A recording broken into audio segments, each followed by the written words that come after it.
So I want to talk about the first week in jail and what that means for inmates and their families. There are two different sides of this. There's the first week, which is the true first week, when you're first taken to jail, never been to jail before, never been in the system, still figuring things out. That's the true first week of jail.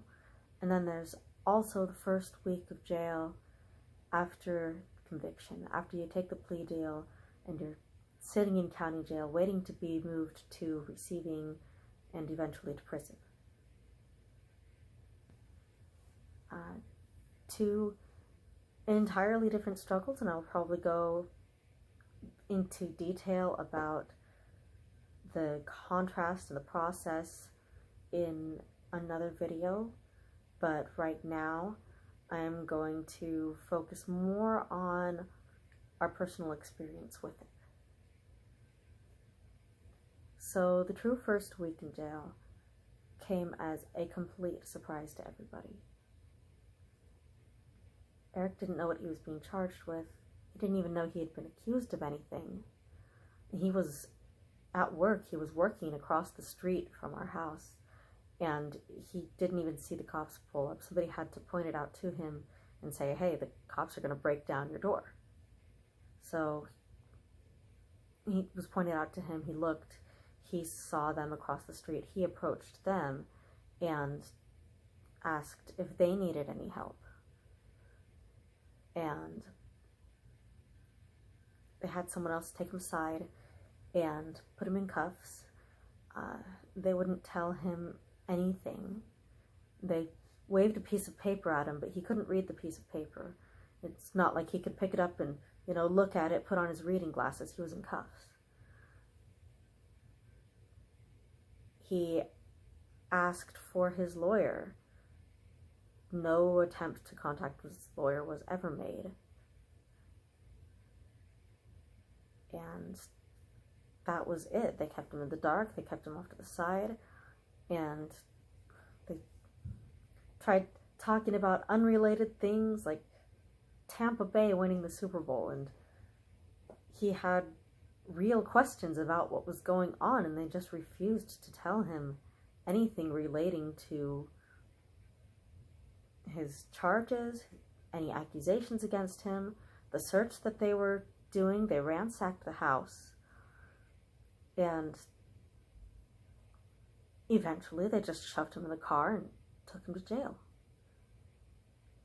He went through booking. He got the fingerprints. He was strip searched.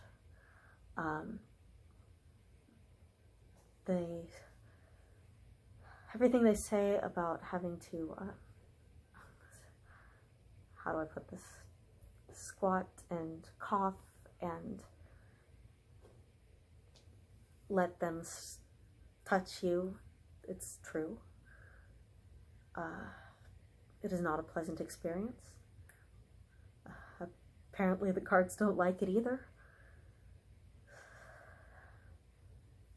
But that's what you can expect when you're being booked into jail. And through this whole thing, he did not get a phone call. He did not get to contact his lawyer. He was thrown in the pod with something like 14 to 16 other dudes, and the guards, they taunt you. They say, oh, welcome home. This is your home now. Get comfortable here. Not in a nice way, like in a go to hell, you criminal way. So that's it. They just left him there.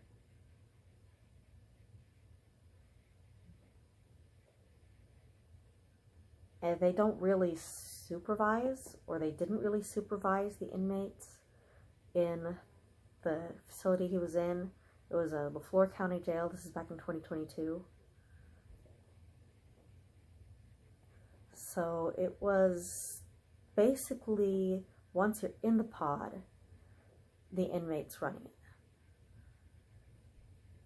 They decide where you sleep. They decide who gets the TV remote. They make the rules, like apparently if you whistle you get your ass beat. And that's not something you'd think about, but I guess you see it happen a few times and you figure it out. And it's a lot of just arbitrary stuff like that would seem petty on the outside, but that makes almost a life or death difference on the inside. There's also a big resource management problem. Not everybody had a sleeping mat. Eric went in, he didn't have a sleeping mat. He had to wait until somebody left and left their mat. He was lucky to get a place in a room, but it was a top bunk, and he has some mobility issues, so a top bunk wasn't exactly good for his back or his leg. Nobody really cares about that. Again, another myth is they say you can get medical. They say you can see a doctor if you need one and get the care you need. You're entitled to that. That might be true by law, but that's not necessarily how it works. He had COVID 3 times in the 4 months that he was incarcerated there in Fleur County in 2022. And they didn't treat him for it. They didn't even want to confirm that he had COVID, but you could see the signs posted on the door, COVID in the jail, stay out, get tested.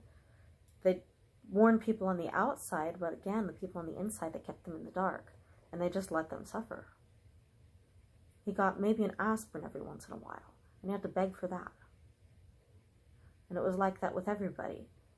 They just completely neglected the medical care. There was one elderly man that laid in the floor for God knows how long, until finally, I think he had a visitation with his wife, and someone else answered the phone, because they do a kiosk visitation where the person on the outside shows up at a scheduled time and turns on the kiosk on the outside, and the person on the inside, they get their screen flagged. Well, someone inside saw the screen flagged and hit the thing and basically told his wife what was going on, and I think his wife said something. I don't know for sure what happened to the end of that, but I think he got transferred to medical after the wife on the outside saw what was going on. That's another thing. If you don't have someone on the outside,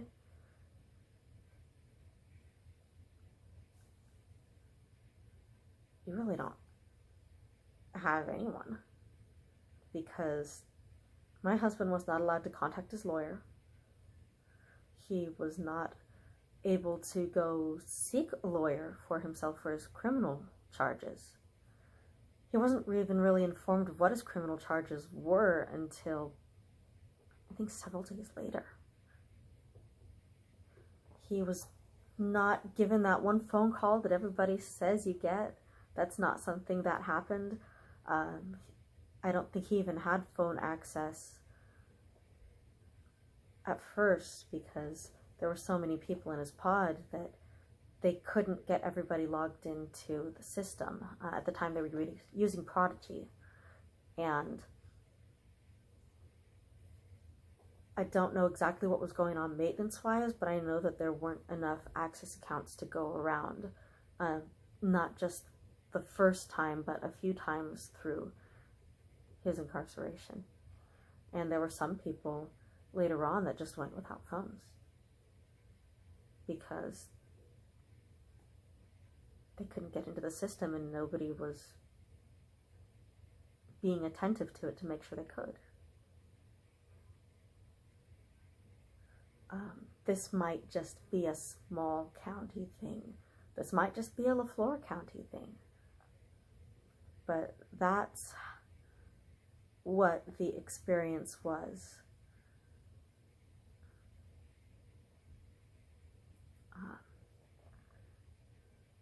There was neglect. There was violence. There was one man who got his eye busted out of his socket by another inmate. And it just happens.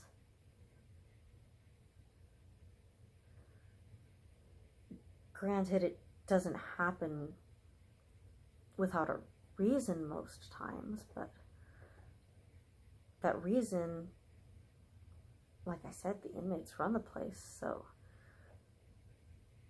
that reason could be arbitrary. For all we know, he could have whistled. He could have reached over someone's plate to grab the salt. He could have done any number of things that we don't think of on the outside, but that are huge insults on the inside. And you either learn the hard way or you learn by being exposed to other people who learned the hard way.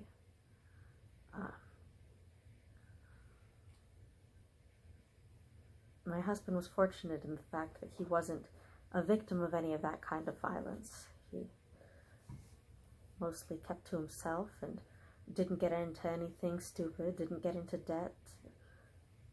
You can get into debt with other people, but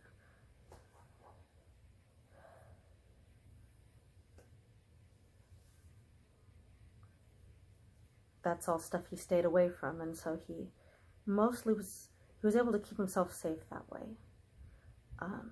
Though he still did end up with some trauma from being exposed to that environment, and that's a whole separate topic that can be breached later. But to stay on topic, that is essentially the true first week in jail. And the true first week in jail, if you've never been, you don't know what is going on, and you have to figure it out pretty fast.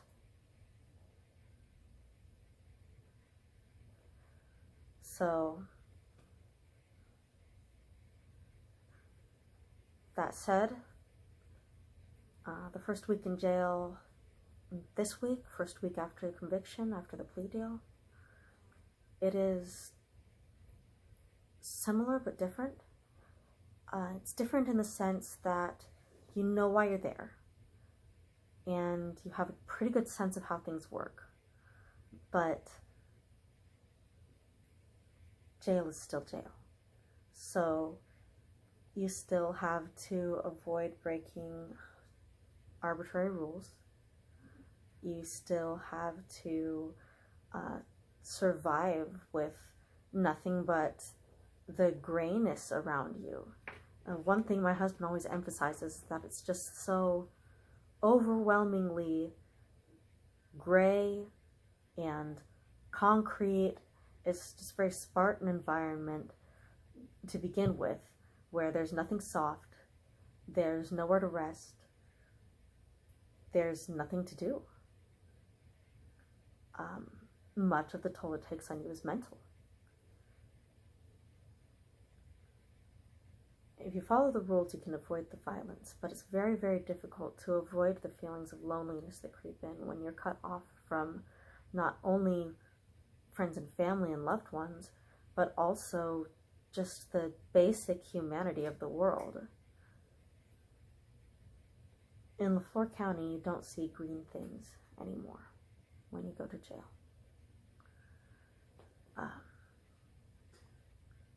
You don't really see outside.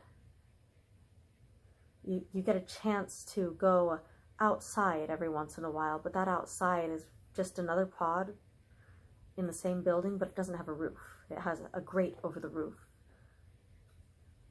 Kind of, how do I describe this? I guess you picture sewer grates and imagine them being the ceiling. And then imagine the same brick walls you see in your cell, only you have this sewer grate ceiling where you can kind of see sky. That is outside in LaFleur County Jail. And if it's hot, it's hot. If it's cold, it's cold. And no matter what it is, they're just going to leave you out there with basically no supervision, the same way they leave you in the pod. until it's time to take you back in. Except no bathroom. Same thing, nowhere to hush, nowhere to sit. Until they take you back in. So you can imagine how nasty that is.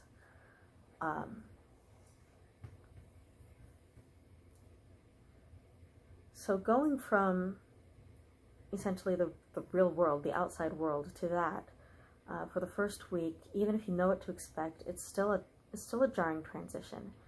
And if there are things that are different from the last time, there's still a little bit of a learning curve. During the time that my husband was on bond, they switched from the old communication company that they used, which was Prodigy, to a new communication company called City Telecoin. In Prodigy, in LaFleur County in 2022, they had essentially 3 main services. One was texting. You could send a text to the outside person's phone through the kiosk. And I think it was something like 35 cents a text, either way.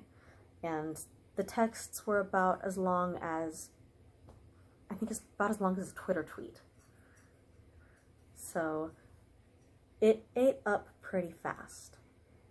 The phones, you could do a phone call for a little less than $5, and you could do a video call for a little more than $5.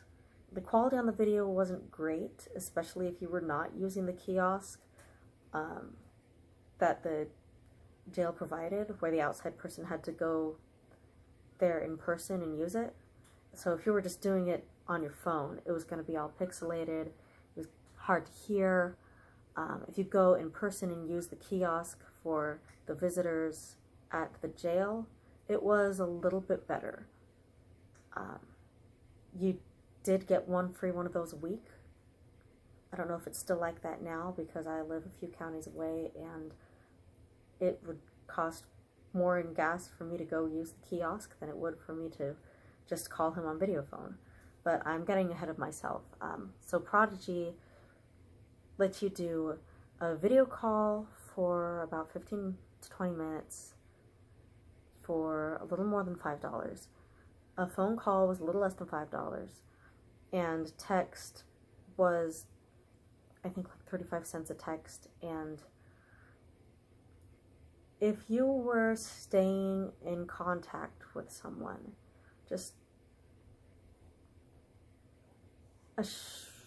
we tried doing a short phone call in the evenings. Eventually it was a short video call in the evenings. And we tried texting throughout the day. And we texted very sparsely, and it was an issue because it just wasn't enough information going back and forth. It wasn't enough contact to reassure the person on the inside that the person on the outside was still there.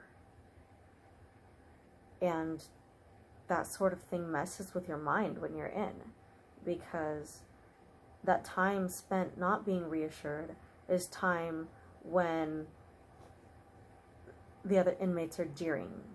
They're putting all these ideas in your head like, oh, my girl left, your girl's gonna leave. Oh, my people abandoned me, your people are gonna abandon you. They don't believe you, they think you did it.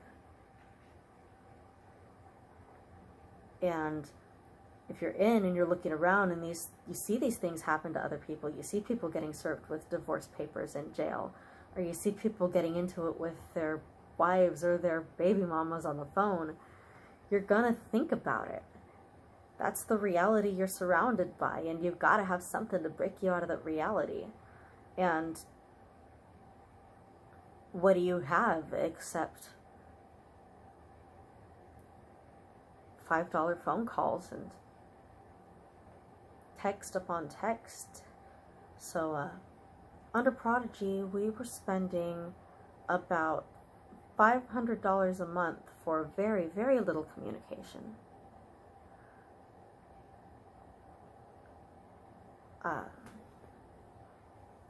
And there were things that were good about it, things that were bad about it.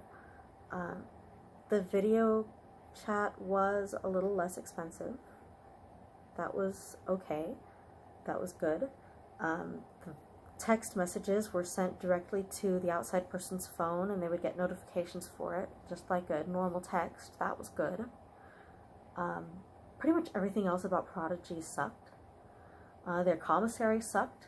He ordered a thing of Pop-Tarts once, and it was not Pop-Tarts, it was Pop-Tart in a flimsy little saran wrap, and it was all crumbled up and essentially inedible by the time he bought it, and he paid like full Pop-Tart price for it. Like, it was one of those things where it looked like in the store and it was priced like in the store, but when you got to it, when it got to you, it was this little crumbled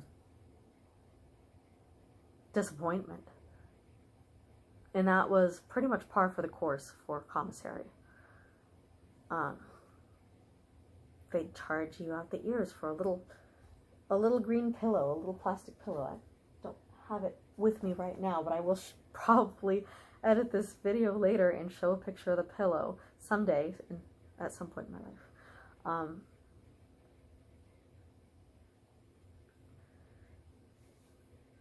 City Telecoin is better about that. You buy a pillow on Telecoin's commissary, and it's a real pillow. Granted, it's a flat little thing, but it is a real pillow. And so far, everything he's gotten has been as expected. The phone and messaging service for Telecoin, right now, from LaFleur County to my phone, which is based in Tulsa,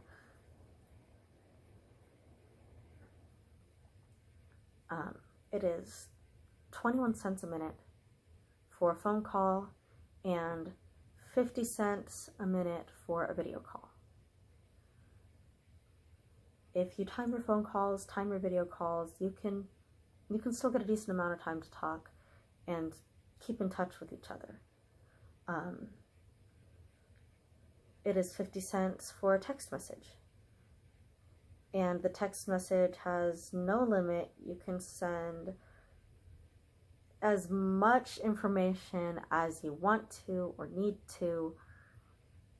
And that, I've found, has really helped. It's not as frequent as a text that goes to your phone, and the texts are a little bit more expensive, but you get your money's worth out of a text. And for another 50 cents, you can add a picture, which is also a big deal, because pictures under Prodigy, I forgot about them, they were $5. They added those just basically at the end of when he was incarcerated, so I tend to overlook them. We never used them because it made more sense to mail pictures. So figuring out how to use Telecoin didn't happen overnight. It took a lot of back and forth calls to customer service, a lot of experimentation.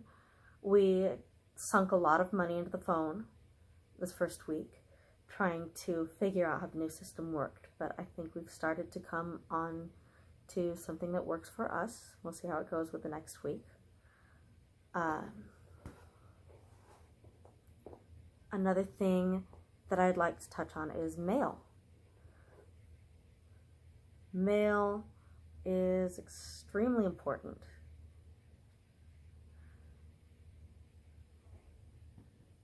We really couldn't do in-person visitation. LaFleur County stopped doing it when COVID happened, and they just never started back up again. But when we sent mail, it was something physical you could hold in your hand that you could read from the other person. Maybe you could have a picture to look at, and you didn't have to go to the kiosk to do it. You didn't have to go to this little computer hung on the wall, shared by 15 other guys. You could have it. It was yours. You could put it in your bunk. You could hold on to it, put it in your pocket. That was mail. I think my only complaint about the new system is that you can't have real mail anymore. They don't give you the letter, they scan it into the kiosk, and you have to sit and try to read it on the kiosk. So far we have not sent mail for this reason. We've attempted to send books, but he was allowed to have books the last time around. This time around, we don't know if they've even been received yet. That's still a work in progress. So I think reasonable expectations for the first week are that you're not going to get to communicate with outside people right away. You're going to need to take some time to figure out what the rules are in your pod and in your facility. That's both the rules that the inmates make for themselves and the rules that you have to follow as part of the facility, whether it be the rules for mail or contact or conduct, I guess, if they do anything like that. I've never heard of anything like that, but every place has rules. Medicine has been a learning curve too. It's been a struggle to get him his medicine. Just basic over-the-counter medicine like aspirin. At this point it's a week and a couple days, and he only just got an aspirin today after requesting medical every single day to get an aspirin. Getting him his prescriptions was somewhat less painless, though it did take a little more time. Just needed to scan in his prescriptions, and the nurse took care of it. It did take longer than we would have liked to get him to see a doctor. I still don't know if he's been fully seen by a doctor. And when I say seen by a doctor, I mean literally the doctor goes in, they see you, they say, what do you need? And then they just kind of decide if you get it. You don't get tests run on you. It's not like going to the doctor where they order lab work and everything else. So far it has not been like that. Everything the doctor has done so far is follow up on stuff that was ordered by an outside doctor from before he went in. So far that medical progress has been slow and moderately effective, partially effective.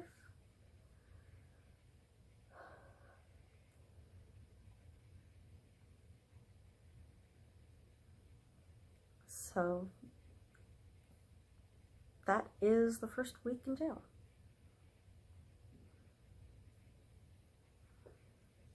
You have uncertainty, you have experimentation, you have a long lag time between getting what you need and needing what you need, and you just have to hope that someone can help you.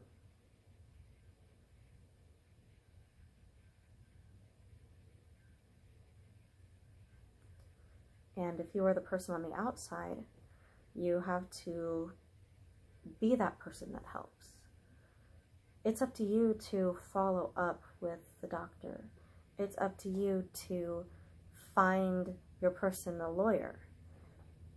It's up to you to, in some cases, be the de facto lawyer and make sure all the paperwork gets filed that needs to be filed, and that everything that he sent before he went in actually makes it to where it's supposed to go.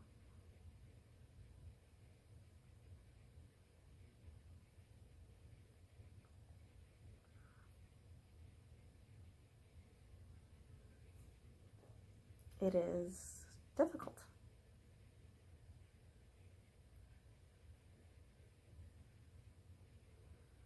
But if you love the person who's inside,